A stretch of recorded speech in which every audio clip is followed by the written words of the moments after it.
फिर भी एक भी विमान नहीं आया। बंधुओं, विगता मानम इति विमानम। अगर कथा को श्रवण करने के बाद, श्रवण करने से अगर आपके जीवन में अभिमान दूर हो रहा है, चाहे वो परिवार का अभिमान हो, चाहे वो धन का अभिमान हो, चाहे वो ज्ञान का अभिमान हो, चाहे किसी भी प्रकार का अभिमान अगर आपका दूर हो रहा है तो समझ लेना कि आपने कथा को अपने जीवन में उतारा है।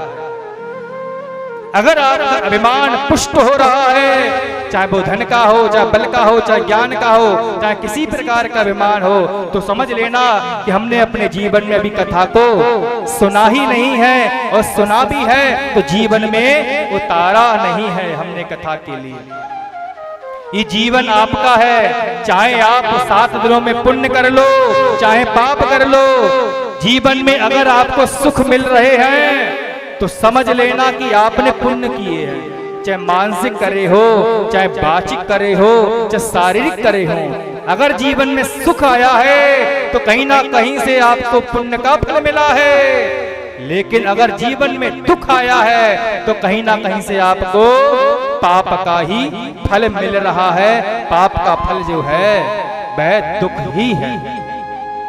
पुण्य और पाप की किताब है जिंदगी, पुण्य और पाप की किताब है जिंदगी, खुद के किए कर्मों का हिसाब है जिंदगी। और दुखों की बौछारों से घबरा मत जाना, क्योंकि कांटों से भरी गुलाब है जिंदगी।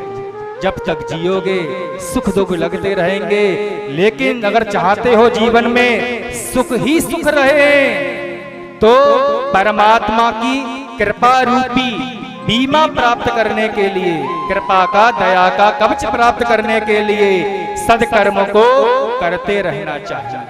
आप सत्कर्म करते रहेंगे, सत्कर्म बताएगा कौन?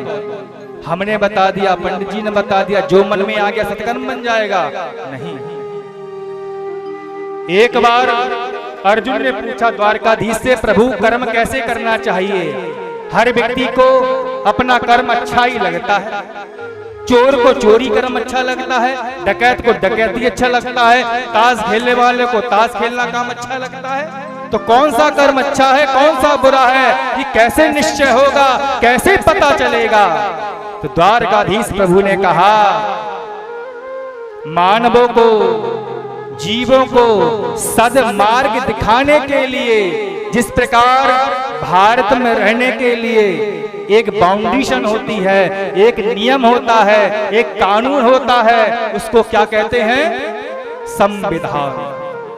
आपको कैसे काम करना है, क्या करना है, संविधान के दायरे में रहकर कार्य करना पड़ता है। इसी प्रकार आध्यात्मिक जगह का जो संविधान होता है, जो शासन होता है, उसको क्या कहते हैं? उसी को शास्त्र कहते हैं। तस्मात् शास्त्रम प्रमाणस्ते कार्यम कार्य विवस्ततो। कौन सही कर्म है, कौन गलत कर्म है, ये कौन बताएगा?